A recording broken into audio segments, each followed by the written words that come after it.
যিকোনো মুহূৰ্ততে গ্ৰেপ্তাৰ হ'ব পাৰে দিল্লীৰ উপ মুখ্যমন্ত্ৰী মনীষ সিসোদিয়া। দিল্লী আপ চৰকাৰৰ আবকাৰী নীতিৰ কেলেংকাৰীত CBI দাখিল কৰা এজাহাৰত 1 নম্বৰ অভিযুক্ত হিচাপে উল্লেখ কৰা হৈছে দিল্লীৰ উপ মুখ্যমন্ত্ৰী মনীষ সিসোদিয়াৰ নাম। আজি আপ চৰকাৰৰ আবকাৰী নীতিৰ দুৰ্নীতিৰ অভিযোগত CBI তালাচী চলাই সিসোদিয়াৰ বাসভৱনত। এই তালাচীত মনীষ সিসোদিয়াৰ ঘৰৰ পৰা CBI উদ্ধাৰ কৰে আবকাৰী নীতিৰ বহু গুৰুত্বপূৰ্ণ ফাইল, যি ফাইল নিয়মমতে থাকিব লাগিছিল সিসোদিয়াৰ কাৰ্যালয়তে। ইয়াৰ পাছতেই মনীষ সিসোদিয়াক এজাহাৰত অভিযুক্ত বুলি উল্লেখ কৰিলে কেন্দ্ৰীয় তদন্তকাৰী সংস্থাটোৱে। সিসোদিয়াক প্ৰথম স্থানৰ অভিযুক্ত বুলি CBI উল্লেখ কৰাৰ বাবে দিল্লীৰ উপ মুখ্যমন্ত্ৰীগৰাকীক CBI গ্ৰেপ্তাৰ কৰাৰ সম্ভাৱনা এতিয়া উজ্জ্বল হৈ পৰিছে। ইফালে আবকাৰী নীতিৰ দুৰ্নীতিৰ অভিযোগতে 7খন ৰাজ্যৰ 21টা থানতো আজি তালাচী চলালে CBI। দিল্লীৰ প্ৰাক্তন আবকাৰী আয়ুক্ত গোপী কৃষ্ণনাৰ ঘৰতো আজি অভিযান চলালে CBI। আনহাতে সিসোদিয়াই নিজেই টুইট কৰি CBI তালাচীৰ বিষয়ে বিভিন্নজন ব্যক্তিক সদৰি কৰিলে। কেইবাটাও কাৰণত সিসোদিয়াৰ গৃহত তালাচী চলায় CBI। দিল্লীৰ কেজৰিৱাল চৰকাৰৰ আবকাৰী নীতিৰ সুৰা ব্যৱসায়ীক অবৈধভাৱে লাভৱান কৰাৰ অভিযোগ উত্থাপিত হৈছিল CBI। সুৰা বিক্ৰীৰ অনুজ্ঞাপত্ৰ প্ৰদান কৰোঁতে নিয়ম ভংগ কৰাৰো গুৰুতৰ অভিযোগ উত্থাপন হৈছিল CBIৰ বিৰুদ্ধে। নিবিদা প্ৰদানৰ পাছতেই মনীষ সিসোদিয়াই সুৰাৰ ঠিকাদাৰসকলক বৃহৎ অংকৰ 146 কোটি টকা ৰেহাই দিছিল বুলি মন্তব্য শীৰ্ষ CBIৰ বিষয়া।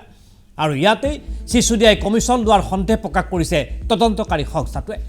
আনহাতে উৎকোচৰ বিনিময়ৰ সুৰা ব্যৱসায়ীক লাভান্বিত কৰা হৈছিল বুলিও উল্লেখ কৰিছে CBI। কেজৰিৱালৰ নতুন সুৰা নীতিত দিল্লী চৰকাৰৰ ৰাজহৰ প্ৰচুৰ হানি হৈছে বুলি অভিমত ব্যক্ত কৰিছে CBIৰ উচ্চস্তৰীয় সূত্ৰই। আবকাৰী নীতিৰ দুৰ্নীতিৰে সম্পৰ্কিত দস্তাবেজ বিচাৰি তদন্তকাৰী সংস্থাটোৱে শুক্ৰবাৰে তালাচী চলালে সিসোদিয়াৰ বাসগৃহত। আনহাতে দিল্লীৰ উপ মুখ্যমন্ত্ৰীগৰাকীয়ে CBIৰ তালাচীক সম্পূৰ্ণ ৰাজনৈতিক উদ্দেশ্যপ্ৰণোদিত আখ্যা দিছে। দিল্লীৰ শিক্ষা আৰু স্বাস্থ্য খণ্ডত প্ৰশংসনীয় উন্নয়ন সাধন হোৱাৰ বাবে বিজেপি সমস্যাত পৰিছে বুলি মন্তব্য প্ৰকাশ কৰিলে মনীষ সিসোদিয়াই। দিল্লীৰ শিক্ষা খণ্ডৰ উন্নয়নৰ এনে তালাচীয়ে ৰোধ কৰিব নোৱাৰিব বুলিও উল্লেখ কৰিলে উপ মুখ্যমন্ত্ৰীগৰাকীয়ে। আদালতৰ সত্য ওলাই পৰিব বুলিও কয় সিসোদিয়াই। আনহাতে দিল্লীৰ মুখ্যমন্ত্ৰী অৰবিন্দ কেজৰিৱালেও সিসোদিয়াৰ ঘৰত চলোৱা তালাচী সন্দৰ্ভত প্ৰতিক্ৰিয়া ব্যক্ত কৰিছে। CBIক সহযোগিতা আগবঢ়োৱা হ'ব বুলি তেওঁ স্পষ্টকৈ মন্তব্য কৰিলে। পূৰ্বতেও এনে তালাচী চলিছিল আৰু একো ওলোৱা নাছিল।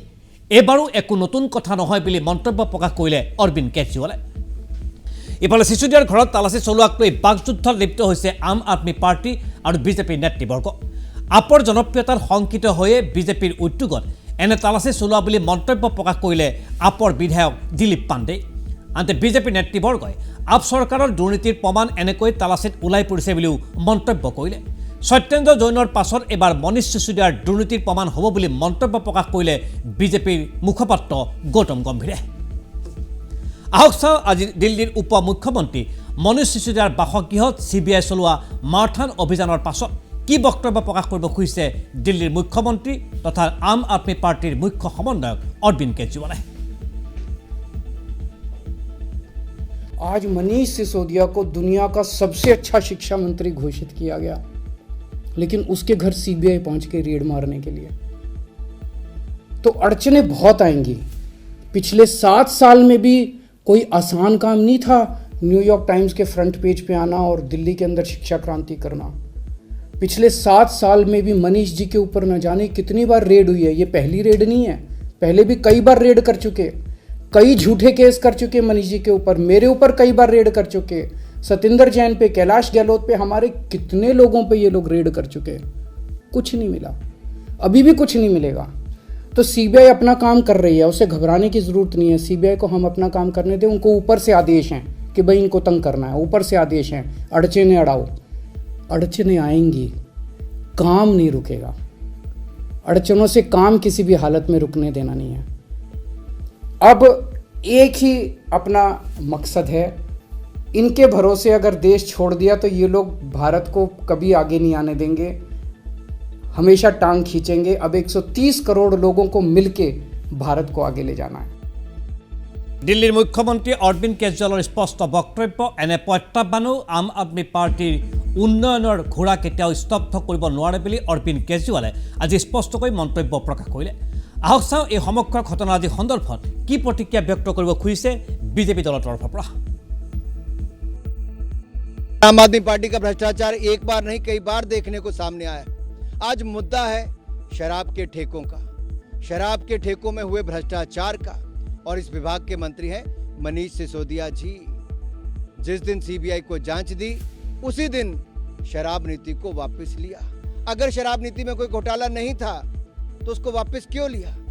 क्योंकि शराब के ठेकों में भ्रष्टाचार हुआ, इसीलिए शराब नीति को वापस लिया।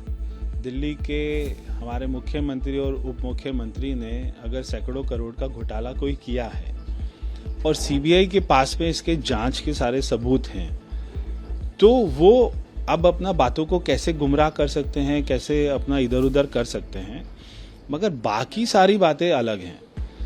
उनको लिकर पॉलिसी के बारे में क्या बोलना है कि जैसी सीबीआई ने जांच को शुरू किया उन्होंने लिकर पॉलिसी को खत्म कर दिया। तो अगर आपकी लिकर पॉलिसी ठीक थी तो आपने उसको क्यों चेंज किया? आप क्यों अपना पुरानी पॉलिसी के ऊपर में जा रहे हैं? मंदिरों के सामने, मस्जिदों के सामने, गुरुद्वारों के सामने, देवालयों के सामने बैठे हुए लोग, जहां शराब की दुकानें खुल रही थी, गली गली में शराब की दुकान खोल रही थी, सभी इसकी बात कर रहे थे और पुकार कर रहे थे कि ये बड़ी लूट है, एक बड़ी साजिश है, इस पे इसका दूध का दूध, पानी का पानी होना चाहिए। ये आबकारी नीति जिसके ऊपर एक बड़ी लूट हुई, और जैसे ही जांच बैठती है आम आदमी पार्टी की दिल्ली की सरकार यू टर्न मार लेती है, वो अपनी आबकारी नीति बदल देती है।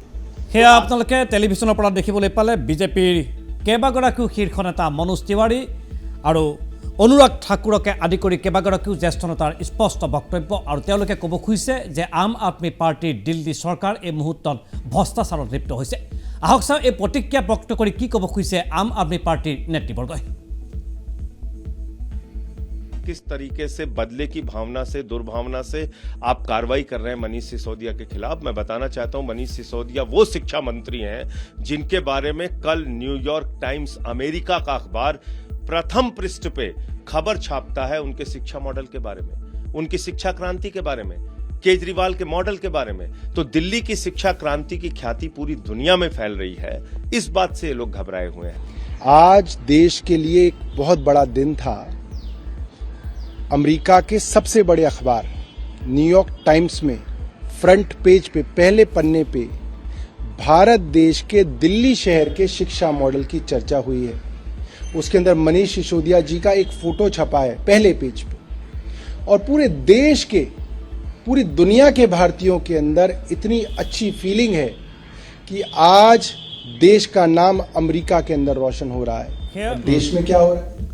সেয়া ক্ৰিয়া আৰু প্ৰতিক্ৰিয়া বিজেপি দলৰ ফালৰ পৰা কোৱা হৈছে আপ চৰকাৰ দুৰ্নীতি আৰু ভ্ৰষ্টাচাৰত লিপ্ত হৈছে, আৰু আপ চৰকাৰৰ ফালৰ পৰা বা আম আদমি পাৰ্টি দলৰ ফালৰ পৰা কোৱা হৈছে স্বচ্ছ আৰু নিকাৰ ওপৰত চলি আছে দিল্লী চৰকাৰ। কিন্তু যিকোনো মুহূৰ্ততে গ্ৰেপ্তাৰৰ সম্ভাৱনা এই মুহূৰ্তত প্ৰায় স্পষ্ট হৈ পৰিছে দিল্লীৰ উপ মুখ্যমন্ত্ৰী মনীষ সিসোদিয়াৰ। দিল্লীৰ আম আদমি পাৰ্টিয়ে চৰকাৰ গঠন কৰাৰ পাছৰে পৰাই চৰকাৰী শিক্ষা ব্যৱস্থাৰ আমূল পৰিৱৰ্তন কৰাৰ বিভিন্ন আঁচনি ৰূপায়ণ কৰি আহিছে। বিশ্বৰ অগ্ৰণী শিক্ষা ব্যৱস্থাৰ দেশ ফিনলেণ্ডৰ শিক্ষা ব্যৱস্থাৰ আদৰ্শ গ্ৰহণ কৰিছে আপ চৰকাৰে। দিল্লীৰ উপ মুখ্যমন্ত্ৰী মনীষ সিসোদিয়া আৰু বিশিষ্ট শিক্ষাবিদ আতিশী মাৰ্লেনাৰ উদ্যোগত ৰূপায়ণ কৰি অহা হৈছে শিক্ষা ব্যৱস্থাৰ উন্নয়নৰ আঁচনিসমূহ। ইয়াৰ অধীনত প্ৰথমতে দক্ষতা সম্পন্ন শিক্ষাগুৰু নিযুক্তি দিবলৈ আৰম্ভ কৰিছিল আপ চৰকাৰে। শিক্ষক শিক্ষয়িত্ৰীসকলক ভাৰতৰ শীৰ্ষস্থানীয় প্ৰশিক্ষণ প্ৰতিষ্ঠানত প্ৰশিক্ষণৰ ব্যৱস্থা কৰিছিল আপ চৰকাৰে। চৰকাৰী বিদ্যালয়সমূহত বিশ্বমানৰ শিক্ষা প্ৰদানৰ বাবে আপ চৰকাৰে গঠন কৰিছিল দিল্লী বোৰ্ড স্কুল এডুকেশ্যন। ইয়াৰ পাছতে চৰকাৰী বিদ্যালয়সমূহত স্মাৰ্ট ক্লাছৰ ব্যৱস্থা কৰে দিল্লী চৰকাৰে। চৰকাৰী বিদ্যালয়সমূহৰ শ্ৰেণীকোঠাসমূহক কৈ তোলা হৈছিল বিশ্বমানৰ। আনহাতে চৰকাৰী শিক্ষা ব্যৱস্থাৰ পাঠ্যক্ৰমসমূহো বিশ্বমানৰ হিচাপে প্ৰস্তুত কৰি তোলা হৈছিল। পাঠ্যক্ৰমসমূহত দেশভক্তিৰ পাঠ বিশেষভাৱে অন্তৰ্ভুক্ত কৰা হৈছিল, যাতে শৈশৱৰ পৰা বিদ্যাৰ্থীৰ মনত দেশপ্ৰেম জাগ্ৰত হয়। আম আদমি পাৰ্টি চৰকাৰে কাৰ্যভাৰ গ্ৰহণ কৰাৰ পাছৰে পৰাই দিল্লী চৰকাৰখনে নিৰ্মাণ কৰিছে 20,000 উন্নত শ্ৰেণীকোঠা। কেজৰিৱাল সিসোদিয়াৰ উদ্যোগত নিৰ্মাণ কৰা হৈছে 537টা আধুনিক সা সুবিধা সংলগ্ন নতুন বিদ্যালয় ভৱনো। এনে বিদ্যালয় ভৱনসমূহৰ শ্ৰেণীকোঠাত ব্যৱহাৰ কৰা হৈছে ডিজাইনাৰ ডেস্ক, আধুনিক পুথিভঁৰাল তথা মাল্টিপাৰপাছ হলৰো। দিল্লীৰ আপ চৰকাৰে চৰকাৰী শিক্ষা ব্যৱস্থাৰ উন্নয়ন সাধন কৰাৰ সুফলো ইতিমধ্যে লাভ কৰিছে। চৰকাৰী বিদ্যালয়ত শিক্ষা গ্ৰহণ কৰা 99% বিদ্যাৰ্থী মাধ্যমিক পৰ্যায়ৰ পৰীক্ষাসমূহত উত্তীৰ্ণ হৈছে। চৰকাৰী বিদ্যালয়সমূহত বিদ্যাৰ্থীৰ নামভৰ্তিৰ সংখ্যাও নিৰন্তৰ ৰূপত বৃদ্ধি পাইছে। বিশাল অংকৰ মাচুল লোৱা ব্যক্তিগত খণ্ডৰ বিদ্যালয়ৰ সন্তানক পঢ়োৱাৰ সামৰ্থ্য থকা অভিভাৱকেও সন্তানৰ নামভৰ্তি কৰাইছে চৰকাৰী বিদ্যালয়ত। চলিত বছৰত 3,70,000 শিক্ষাৰ্থীয়ে নামভৰ্তি কৰিছে চৰকাৰী বিদ্যালয়সমূহত। এনেদৰে দিল্লীত এতিয়া চৰকাৰী শিক্ষা ব্যৱস্থাৰ এটা নতুন জাগৰণৰ সৃষ্টি হৈছে। বিহাৰকে ধৰি দেশৰ বিভিন্ন ৰাজ্যই এতিয়া আদৰ্শ হিচাপে ল'বলৈ বিচাৰিছে দিল্লীৰ চৰকাৰী শিক্ষা ব্যৱস্থা। দিল্লীৰ কেজৰিৱালৰ আপ চৰকাৰে যথাৰ্থতে কৈ দেখুৱাইছে ভাৰতে অসম্ভৱ বুলি ভবা চৰকাৰী শিক্ষা ব্যৱস্থাৰ উন্নয়নৰ নতুন নতুন কাৰ্য।